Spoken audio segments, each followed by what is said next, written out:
चलो आज क्या पढ़ना है? सेल के बारे में, ठीक है।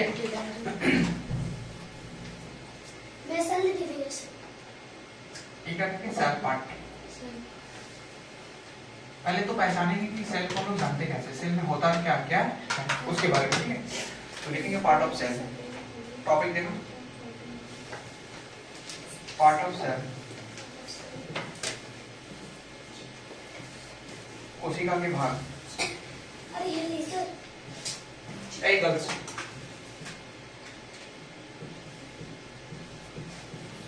कोशिका के भाग, कोशिका के भाग।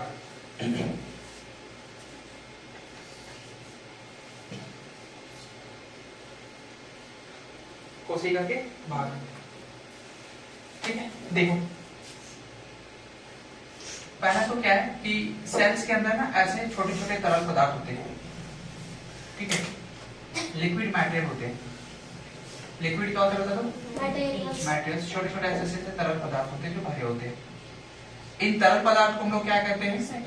तो इन तरल पदार्थ को हम लोग साइटोप्लाज्मा कहते हैं, ठीक है। ये एक तरह का क्या होता है बता दो? लिपिड मटेरियल होता है, लिक्विड मटेरियल होता है।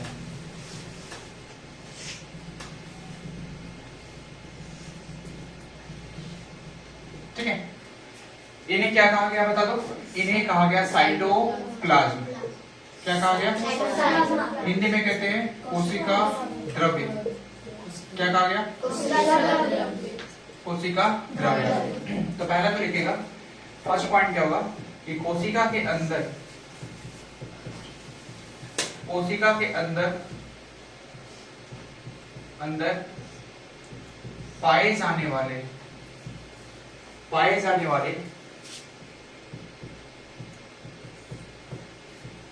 तरल पदार्थ को कोशिका द्रव्य कहा जाता है। कोशिका द्रव्य कहा जाता है। कोशिका के अंदर पाए जाने वाले तरल पदार्थ को क्या कहा जाता है? कोशिका द्रव्य कहा जाता है।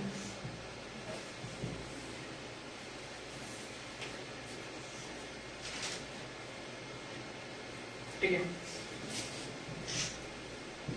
The liquid material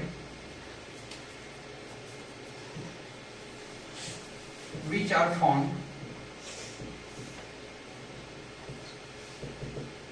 inside the cells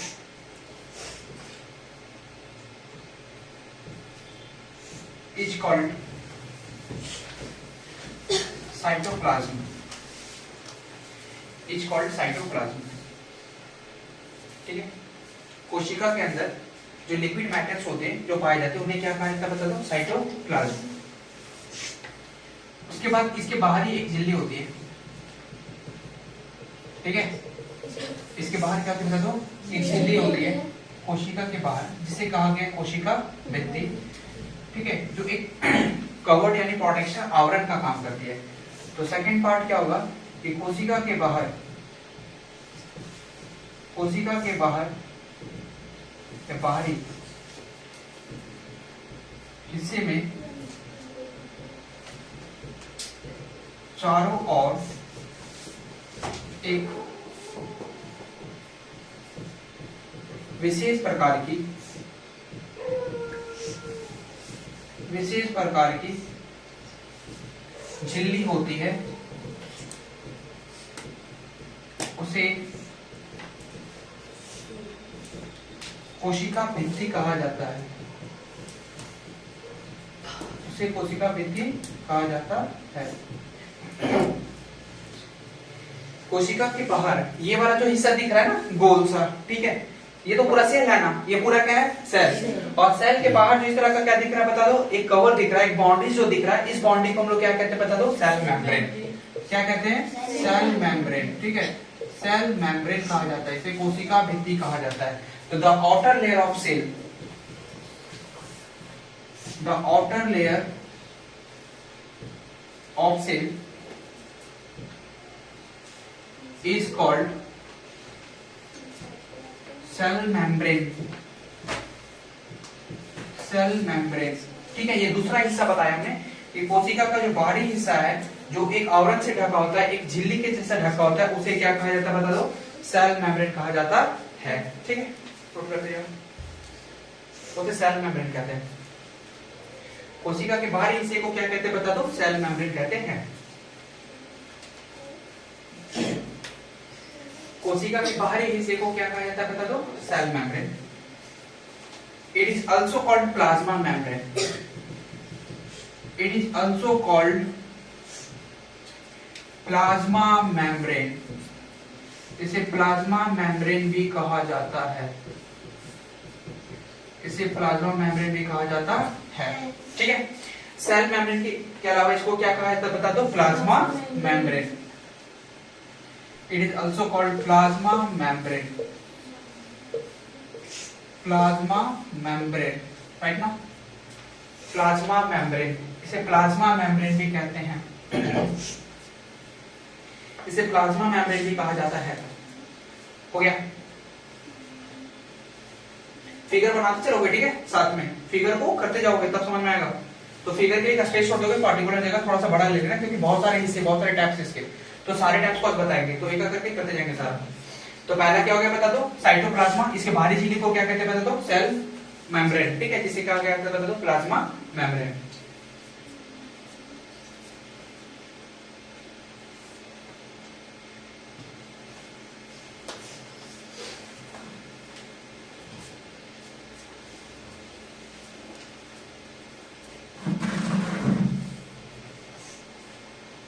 आवाज नहीं करोगे,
लिखा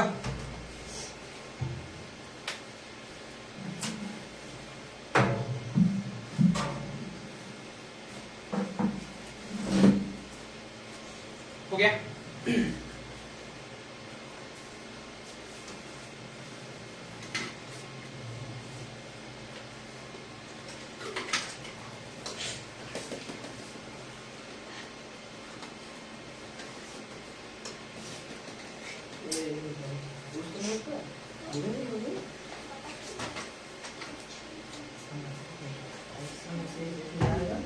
चलो देखो आगे चलते हैं हम लोग। अब क्या बोल रहा है कि भाई एक चीज और समझना, ये हम एनिमल सेल की बात करें। किस सेल की बात करें? Animal cell. एनिमल सेल में प्लांट सेल की अगर बात करें ना, प्लांट सेल, ठीक है, तो प्लांट सेल में भी मान लो ये हमारा प्लांट सेल है, तो प्लांट सेल में भी कुछ सिमिलरिटीज मिलती है, कुछ क्या मिलते हैं बता दो, डिफरेंट मिलते हैं। किसके कंपेयर में बता दो? एनिमल सेल के कंपेयर में, ठीक है। जैसे प्लांट सेल में भी साइटोप्लाज्म भरा होता है। अब इसी हम सेल के बारे में बात करें तो सिंपली सेल को समझो, जब हम प्लांट सेल के बारे में बताएंगे तो वहां पे बता देंगे कि प्लांट सेल और एनिमल सेल में डिफरेंस क्या होता है, मतलब दोनों में क्या अंतर है, ठीक है। फिलहाल हम प्लांट सेल की बात करें ना, तो प्लांट सेल में भी साइटोप्लाज्म भरे होते हैं, इनके बाहर भी एक ऐसी झिल्ली होती है, जैसे एनिमल सेल में हमने बता रखा है वैसे प्लांट सेल के बाहर भी एक झिल्ली होती है, और इनके झिल्ली को क्या कहा जाता है भाई? इनके झिल्ली को कहा जाता है सेल वॉल। हिंदी में कहते हैं कोशिका भित्ति। क्या कहा जाता है बता दो? कोशिका भित्ति। जबकि इनको कहा जाता है कोशिका झिल्ली, ठीक है, कोशिका झिल्ली। समझना रहना, इनको कहा जाता है कोशिका झिल्ली और इनको क्या कहा जाता है बता दो? कोशिका भित्ति। तो जब भी कोई पूछेगा कि प्लांट सेल में एक सेल मेम्ब्रेन होते हैं या सेल वॉल होते हैं, तो क्या हो जाएगा बता दो? आउटर पार्ट में, इनके इनर पार्ट में भी झिल्ली पाई जाती है, जिन्हें कहा जाता है सेल मेम्ब्रेन। क्या कहा जाता है? Cell membrane. इनके आउटर पार्ट में क्या होता है बता दो? सेल वॉल होता है, जबकि इनर पार्ट में क्या होता है बता दो? सेल मेम्ब्रेन होता है। और इनके बाहरी पार्ट में क्या होता है बता दो? Cell membrane. इसे प्लाज्मा मेम्ब्रेन भी कहा जाता है। समझ में आ रहा है ना? कोई दिक्कत यहाँ पे? ये सेल वॉल जो होते हैं वो किससे बने होते हैं? तो सेलुलोज के बने होते हैं। किससे बने होते हैं बता दो? सेलुलोज के बने होते हैं। कोई दिक्कत यहाँ पे क्या? तो आप लिखोगे साइड से एनओटी करके लिख लो, पॉइंट दे करके, कि जो प्लांट सेल होते हैं ना, उनकी बाहरी झिल्ली को क्या कहा जाता है बता दो? तो उनकी बाहरी झिल्ली को सेल वॉल कहा जाता है। राइट ना?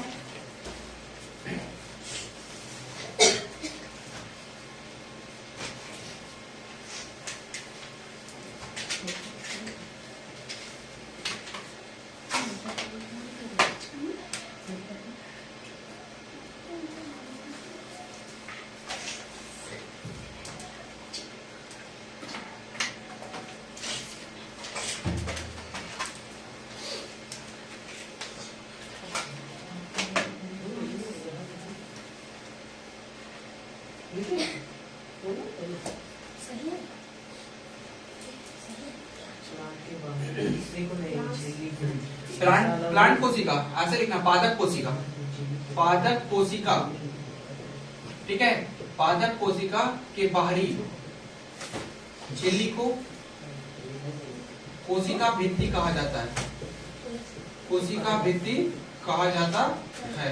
हमारे ना बात समझ में? The outer layer of the plant cell, the outer layer of plant cell is called cell wall, is called cell wall, ठीक है। इसे कोशिका भित्ति कहते हैं, राइट ना? The outer layer of plant cell is called cell wall. The outer layer of plant cell is called cell wall, ठीक है। It's made of, किससे बनी होती है बता दो? सेलुलोज की। किसकी बनी होती है बता दो? सेलुलोज की बनी होती है।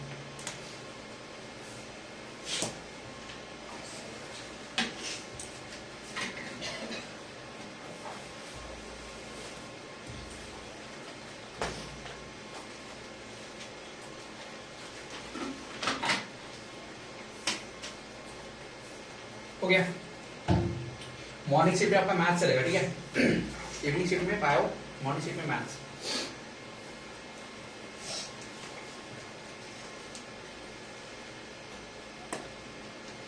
आ रही बात समझ में? आगे बढ़े तो सेकंड, पहला पार्ट हमने क्या बताया बता दो? साइटोप्लाज्मा। सेकंड पार्ट हमने क्या बताया दो? Cell membrane.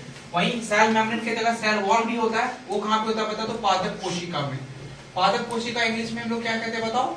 Plant cell. क्या कहते हैं बता दो? प्लांट सेल, यानी पादप कोशिका, ठीक है, जिसको हम लोग कहते हैं प्लांट सेल। समझना क्या ना? कोई दिक्कत यहाँ पे नहीं है ना? उसके बाद अब हम लोग आते हैं कि भाई इसके साथ साथ ना बीच में एक ये वाला जो हिस्सा है, इसको हम लोग क्या कहते हैं बता दो? न्यूक्लियस। क्या कहते हैं? न्यूक्लियस कहते हैं, जिसको हम हिंदी में कहते हैं केंद्रक। क्या कहा जाता है? केंद्रक। तो लिखो तीसरा पॉइंट ऊपर लिखते, ठीक है। तीसरा पॉइंट क्या होगा? इनमें न्यूक्लियस होता है। इनमें क्या होता है बता दो? न्यूक्लियस होता है। इनमें न्यूक्लियस होता है। तीसरा पॉइंट लिखना, कि कोशिका के अंदर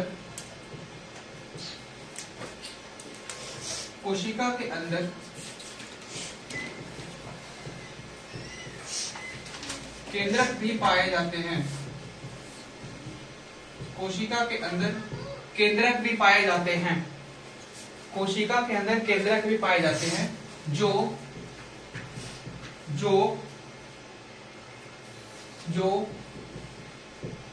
केंद्रक झिल्ली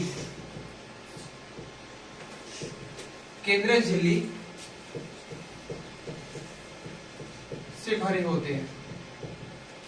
ठीक है, केंद्रक झिल्ली कहते हैं केंद्रक द्रव्य।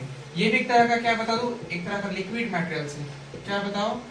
एक तरह का लिक्विड मटेरियल्स है। ठीक है, जिस तरह से साइटोप्लाज्म एक तरह का लिक्विड है ना, उसी तरह से इसके अंदर भी क्या होते हैं बता दो, छोटे छोटे ऐसे क्या होते हैं बता दो, तरल पदार्थ भरे होते हैं, जो क्या कहलाता है बता दो, न्यूक्लियोप्लाज्म। क्या कहा जाता है बता दो? न्यूक्लियोप्लाज्म। केंद्रक द्रव्य।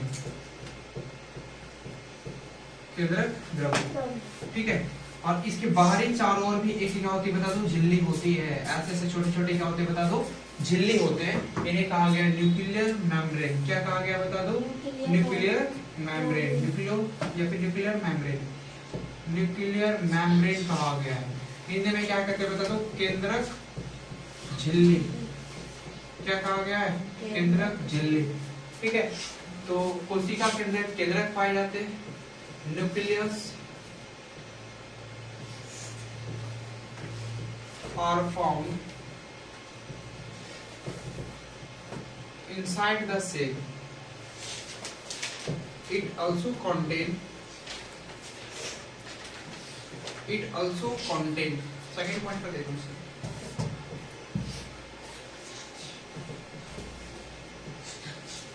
it also contain, ठीक है, liquid materials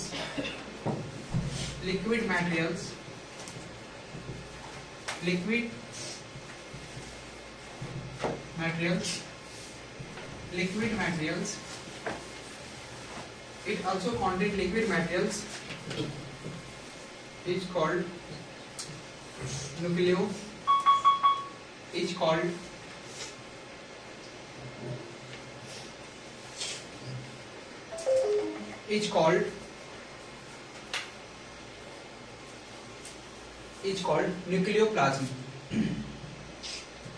is called nucleoplasm।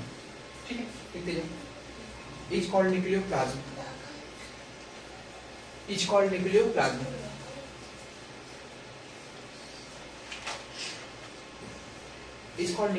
ये तीसरा पॉइंट हो गया। ठीक है, न्यूक्लियस के चारों क्या होते हैं बता दो, एक झिल्ली होती है जिसे न्यूक्लियर मेम्ब्रेन कहा जाता है। न्यूक्लियस के अंदर भी क्या होते हैं बता दो, भरे होते हैं क्या, लिक्विड मटेरियल्स, जिसे क्या कहा गया बता दो, न्यूक्लियोप्लाज्म कहा जाता है। ये भी एक तरह का क्या बता दो, तरल पदार्थ है। कैसा पदार्थ है? तरल पदार्थ है। ठीक है,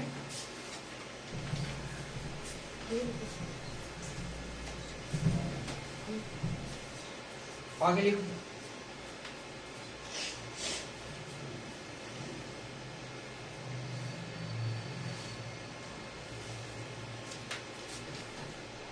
चौथा point, inside the cell there are also found solid material is called cell organelles।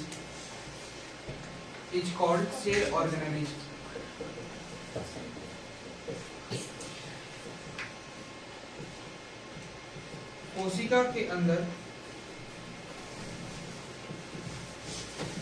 एक ठोस पदार्थ पाए जाते हैं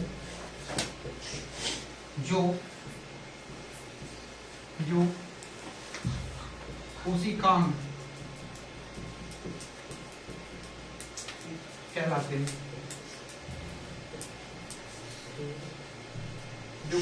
कहलाते हैं। ठीक है, जो सॉलिड मेटल्स होते हैं ना, वो यहाँ पे ऐसे ऐसे धसे होते हैं साइटोप्लाज्म में, ये सॉलिड मटेरियल होते हैं। इन्हें क्या कहा गया बता दो? Cell organelles. क्या कहा गया? Cell organelles. इन्हें सेल ऑर्गेनेलिस कहते हैं, सेल ऑर्गेनेलिस। इन्हें सेल ऑर्गेनेलिस यानी कोशिकांग कहा गया है, कोशिकांग कहा जाता है। ठीक है, इन्हें सेल ऑर्गेनेल यानी क्या कहा गया बता दो? कोशिकांग कहा गया। इनका फंक्शन क्या है भाई? इनका फंक्शन होता है बायोलॉजिकल प्रोसेस को पूरा करना। It's function is to complete all the biological process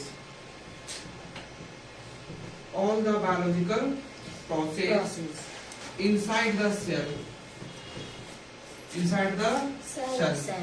cell के अंदर जितने भी बायोलॉजिकल प्रोसेस है उन सारे प्रोसेस को क्या करेगा बता दो? पूरा करेगा। इसका मुख्य कार्य है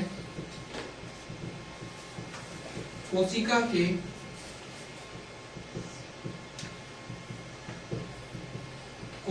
के इसका मुख्य कार्य है कोशिका के जैविक क्रियाओं को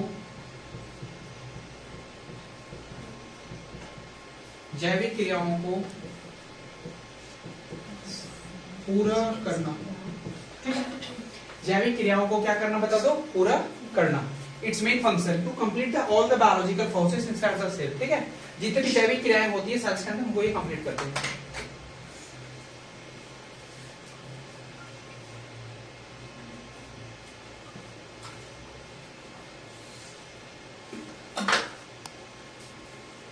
बताओ, I drop penicillin to everyone? Yes sir. There is no doubt.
हो गया? कोई दिक्कत यहाँ पर?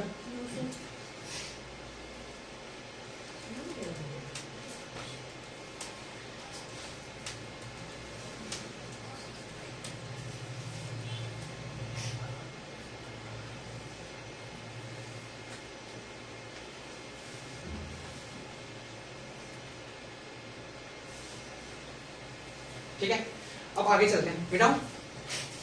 क्लियर करें इसको? देखो अब ये भाई जो सॉलिड पार्टिकल्स है ये कौन कौन होते हैं, इनका नाम थोड़ा पहले लिख लो। ये सॉलिड पार्टिकल्स कौन कौन होते हैं, थोड़ा सा नाम लिख लो, ध्यान से समझना। तो लिखो solid materials inside the cell. Name of solid material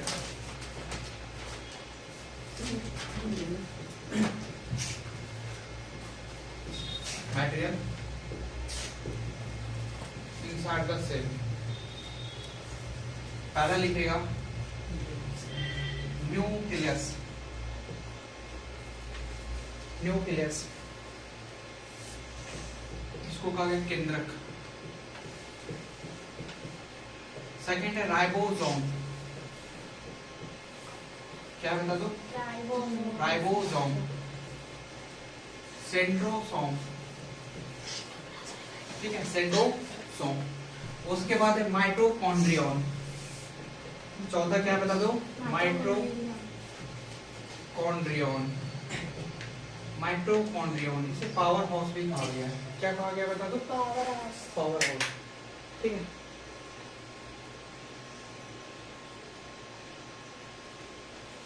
इसे पावर हाउस भी कहा गया है, power house of sales.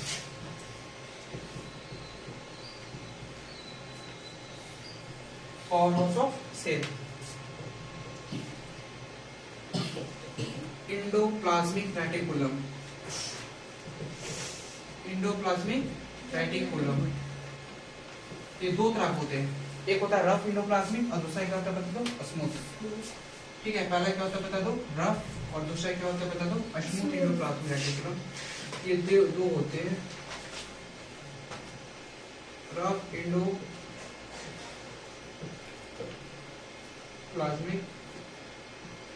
Reticulum, दूसरा था स्मूथ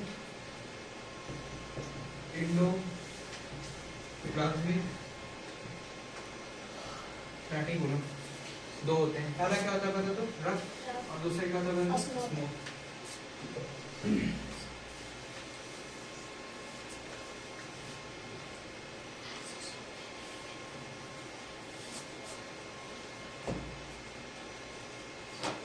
लिखो गोल्गी अपार्टस, गोल्गी अपार्टस, ठीक है, लिखते जाओ। नेम होता सॉलिड, ये सॉलिड होते हैं, ये ठोस होते हैं, ठीक है। ये क्या होता है बता दो? ठोस होते हैं, सॉलिड होते हैं, ठोस होते हैं, लिखते जाओ फटाफट।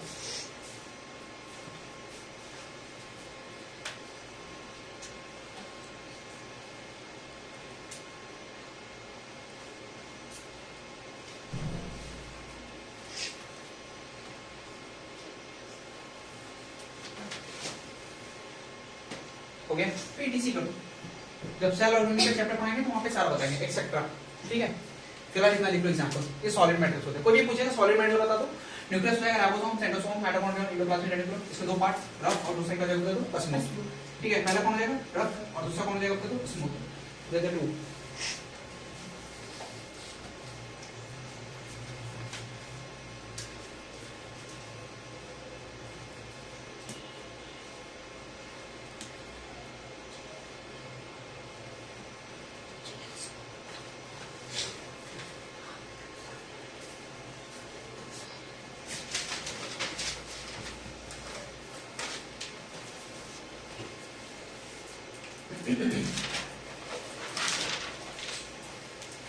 फटाके से वो बहुत टाइम ले रहा है, थोड़ा फास्ट।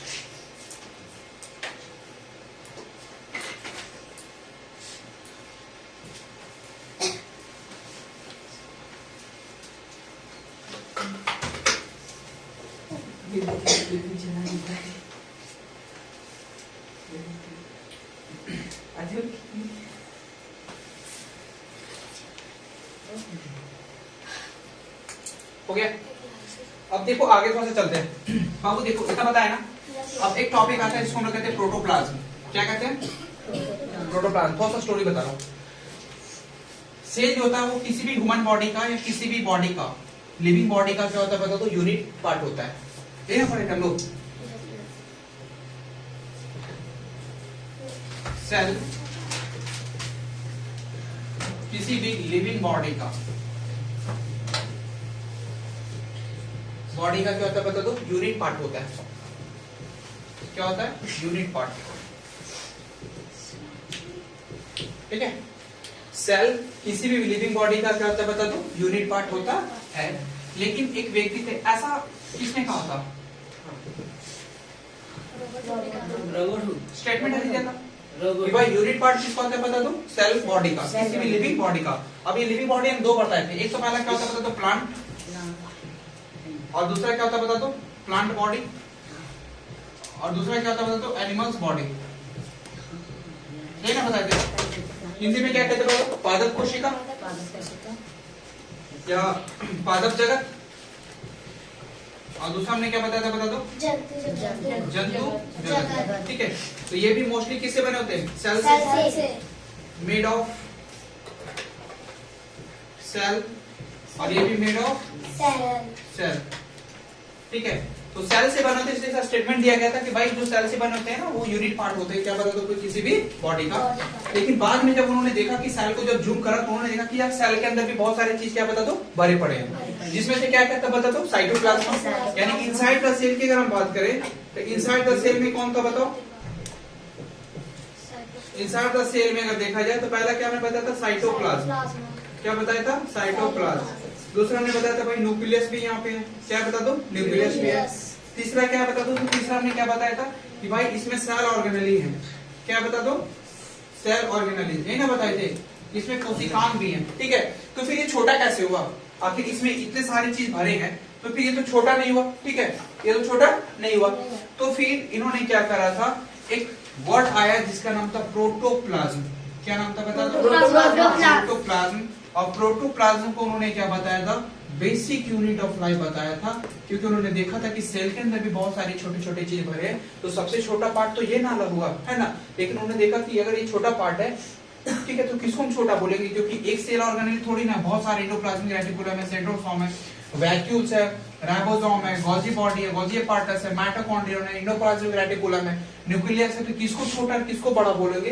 तो उन्होंने क्या करा था, बोला था कि भाई ऐसा करते ना, प्रोटोप्लाज्म जो वर्ड है एक कॉम्बिनेशन कर देते हैं। कॉम्बिनेशन उन्होंने क्या बताया था, बेसिक यूनिट ऑफ क्या बताया था बता दो, लाइफ बताया था, यानी फिजिकल बेसिक यूनिट इसने बताया था, फिजिकल बेसिक यूनिट बताया था, किसको बता दो, प्रोटोप्लाज्म को। और ये प्रोटोप्लाज्म किसका कॉम्बिनेशन था, तो पहला जो था कॉम्बिनेशन वो था साइटोप्लाज्म प्लस क्या था बता दो, न्यूक्लियोप्लाज्म। क्या था बता दो, न्यूक्लियोप्लाज्म, और साथ साथ क्या था बता दो, सेल ऑर्गेनेलीज। क्या था बता दो, सेल ऑर्गेनेलीज। इनका जो कॉम्बिनेशन निकल के आया था, ये कॉम्बिनेशन का नाम उन्होंने क्या दिया था बता दो, प्रोटोप्लाज्म। और ये कॉम्बिनेशन का स्टेटमेंट जो दिया था, ये स्टेटमेंट किसने दिया था, तो उस स्टेटमेंट देने वाले साइंटिस्ट का जो नाम था, हक्सले। क्या नाम था बता दो, हक्सले ने दिया था। कि हक्सले ने कहा था कि भाई जो प्रोटोप्लाज्मा है उस किसी भी सेल की क्या हो जाएगी बता दो, फिजिकल बेसिक यूनिट कहलाएगी। क्या कहलाएगी बता दो, फिजिकल बेसिक यूनिट उन्होंने कहा था। फिजिकल बेसिक यूनिट ऑफ जो सेल है वो कौन होगा बता दो, प्रोटोप्लाज्म होगा। कौन होगा बता दो, प्रोटोप्लाज्म। और ये स्टेटमेंट जो था वो किसने दिया था बता दो, हक्सले ने। किसने दिया था, हक्सले ने। तो अगला जो पार्ट था वो सारे का सारा कॉम्बिनेशन मिला दिया। पहला कॉम्बिनेशन उन्होंने साइटोप्लाज्मा को लिया था, दूसरा कॉम्बिनेशन उसने न्यूक्लियस को लिया था, और तीसरा कॉम्बिनेशन उन्होंने सेल ऑर्गेनेल को लिया था।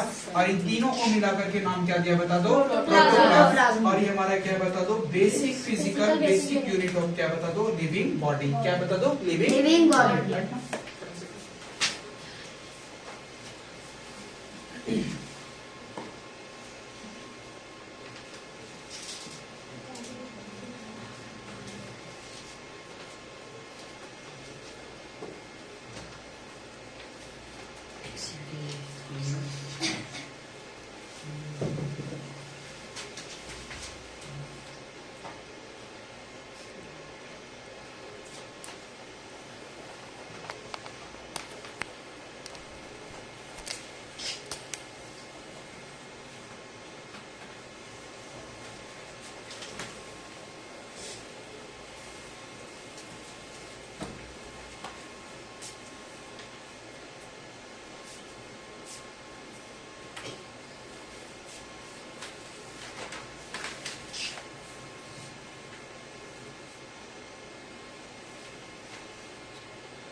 हो गया,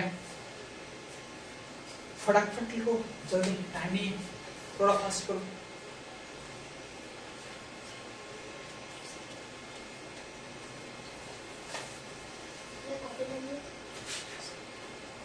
अब क्या जाएंगे, ले लो पीछे कॉपी, ले लो, साइड में।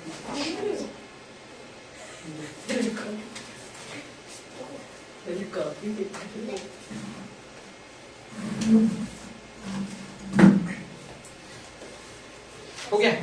अच्छा, ये प्रोटोप्लाज्म का स्टेटमेंट किसने दिया था बदलो, हक्सले ने। बट इसका खोज किसने किया था, खोज करने वाला, डिस्कवर्ड वाला ऐसे लिखो पहले, फिर हम बताते हैं। थोड़ा फास्ट लिखो, थोड़ा फास्ट।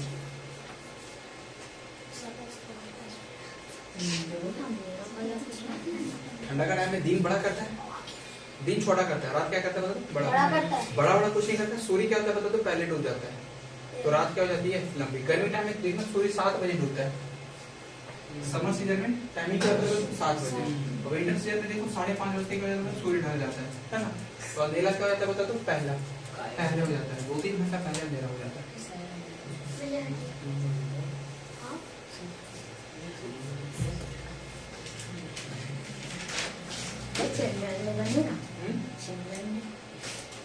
नहीं, 14 नवंबर के लिए कैंसिल कर दिया गया। 14 नवंबर के लिए अलग डेट रखा जाएगा, ठीक है? क्योंकि स्कूल में भी प्रोग्राम है, तो वहां से आकर के थके हारे आएंगे तो पॉसिबल नहीं कि यहाँ पे मना पाएंगे, ठीक है? हम ही नहीं मना पाएंगे तो फिर क्या ही फायदा। तो अलग डे में रख देंगे, किसी और दिन डिसाइड कर दिया जाएगा, वो सीनियर क्लास वाले बताएंगे। उसके बाद चलेगा।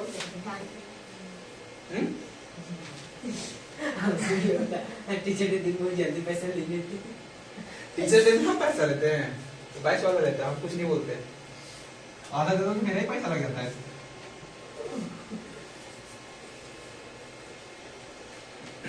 बोलो गलत बोल रहे हैं तो फिर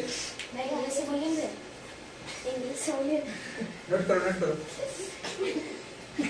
हो गया? राइट क्विकली, थोड़ा फास्ट लिखो ना, बहुत टाइम ले रहा है। प्रोटोप्लाज्मा के बारे में फटाफट लिखो। छोटा कर दो, साइटोप्लाज्मा कॉम्बिनेशन, इग्लोप्लाज्मा सेल ऑर्गेनेली। तो बोलता कॉपी खत्म हो गया। ठीक है, क्लास की लास्ट ही है। हो गया।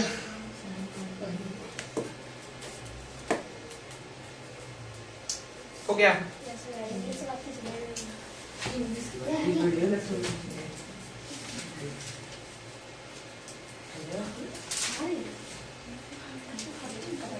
कल कबड्डी खेलेंगे।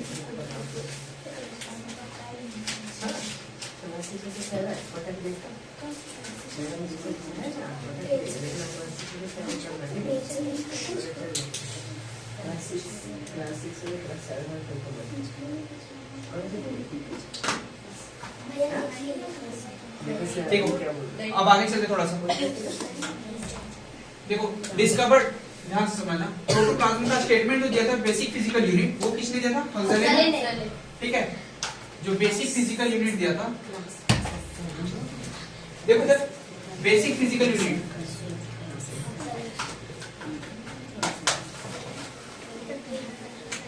बेसिक फिजिकल यूनिट,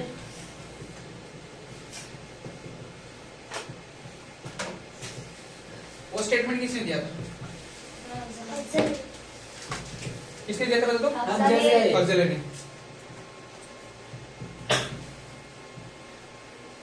नहीं दिया था, बट डिस्कवर्ड किसने किया था? तो लिखो प्रोटोप्लाज्म और discovered, was discovered. Discovered, protoplasm was discovered Purkinje by Purkinje. Purkinje ने इसका क्या किया था बता दो? खोज किया। हाँ, पुरकिंजे ने इसका खोज किया था। डिस्कवर्ड किसने किया बता दो? डिस्कवर्ड किया था पुरकिंजे ने, और स्टेटमेंट किसने दिया था बता दो? ये बताया था कि भाई ये बेसिक फिजिकल क्या बता दो? यूनिट है हमारे सेल में, लिविंग बॉडी का। कोई दिक्कत है?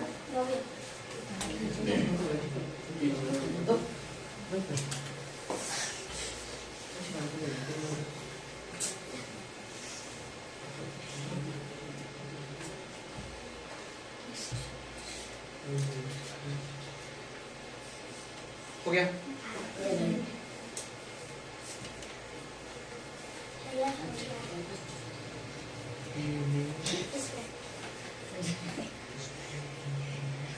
हो गया? हाँ।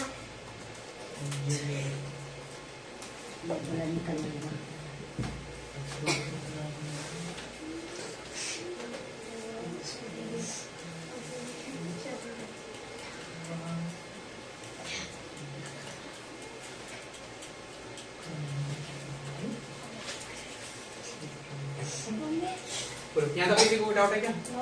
क्या क्या डिस्कस किया थोड़ा सा बता दो मुझे। पहले तुमने सेल के बारे में सेल के बारे में पढ़ा, पढ़े। सेल का आकार वाकार कैसा होता है, उसमें पार्ट ऑफ क्या पढ़ा बता दो, सेल। और पार्ट ऑफ सेल में किसके बारे में पढ़ा, तो पहले न्यूक्लियस, ठीक है। दूसरा हमने किसके बारे में पढ़ा, साइटोप्लाज्म। तीसरा हमने क्या पढ़ा बता दो, न्यूक्लियर मेम्ब्रेन, न्यूक्लियर मेम्ब्रेन। फिर हमने किस, वही सेल मेम्ब्रेन, न्यूक्लियर मेम्ब्रेन, ठीक है। फिर हमने पढ़ा cell membrane, plant cell membrane हमने डिस्कस किया, ठीक है। प्लांट सेल मेम्ब्रेन किससे बनी होती है बता दो, सेलुलोज, ये हमने डिस्कस किया। उसके अलावा सेल ऑर्गेनेली के बारे में क्या क्या बता दो, पढ़ा, सेल ऑर्गेनेलिस के बारे में डिस्कस किए। उसके बाद हमने क्या डिस्कस किया भाई, उसके बाद हमने फिर क्या डिस्कस किया, तो प्रोटोप्लाज्मा, जो किसका कॉम्बिनेशन होता है बता दो, कॉम्बिनेशन होता है किसका बता दो, तो न्यूक्लियस का कॉम्बिनेशन किसका होता है, न्यूक्लियस का प्लस किसका होता है बता दो, साइटोप्लाज्मा का और प्लस सेल ऑर्गेनेलिस का। इनका कॉम्बिनेशन जो होता है वही हमारा क्या बनता है बता दो, प्रोटोप्लाज्मा। और प्रोटोप्लाज्म के बारे में पढ़ा था कि ये बेसिक फिजिकल यूनिट है हमारे जीवन का, बेसिक फिजिकल यूनिट है हमारे लाइफ का, किसका बता दो, लाइफ का। ये समझ में आ गया था ना। उसके बाद हमने एक और पढ़ लिया कि भाई इसका जो डिस्कवर था वो किसने किया था बता दो, पुरकिंजे ने। और ये जो स्टेटमेंट दिया था वो किसने दिया था, हम्सले ने। किसने दिया था बता दो, कोई दिक्कत यहाँ पर क्या, तो ये दो साइंटिस्ट का हमने नाम पढ़ा, पहला पुरकिंजे, दूसरा हम्सले। उसके पहले एक और थे जिनका नाम था रॉबर्ट, क्या नाम था बता दो, रॉबर्ट। हाँ, वो रॉबर्ट क्लाइव जो है ना, वो तुम्हारा बैटल ऑफ पैलेसी का कहानी है, ठीक है। रॉबर्ट क्लाइव ये है, हिस्ट्री का वो रिलेटेड है, हिस्ट्री का रिलेटेड, बायोलॉजी में मत लपेटो। रॉबर्ट हुक अलग था, रॉबर्ट क्लाइव क्या था बता दो, अलग था। वो था डिफरेंट पर्सन, वो गवर्नर था, ये साइंटिस्ट है। गवर्नर साइंटिस्ट में डिफरेंस नजर नहीं आता है, बोलो रे, ये बोलो भैया। कोई दिक्कत नहीं क्या, तो रॉबर्ट हुक क्या है, अलग है।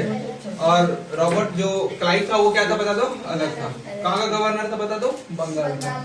और ये साइंटिस्ट था, ठीक है। कोई दिक्कत यहाँ पे, तो आज की रहने दो, बाकी की क्लास हम लोग कल करते हैं, ठीक है। पढ़ाई है। हाँ, मैसेज आएगा, मैसेज आने के बाद, ठीक है।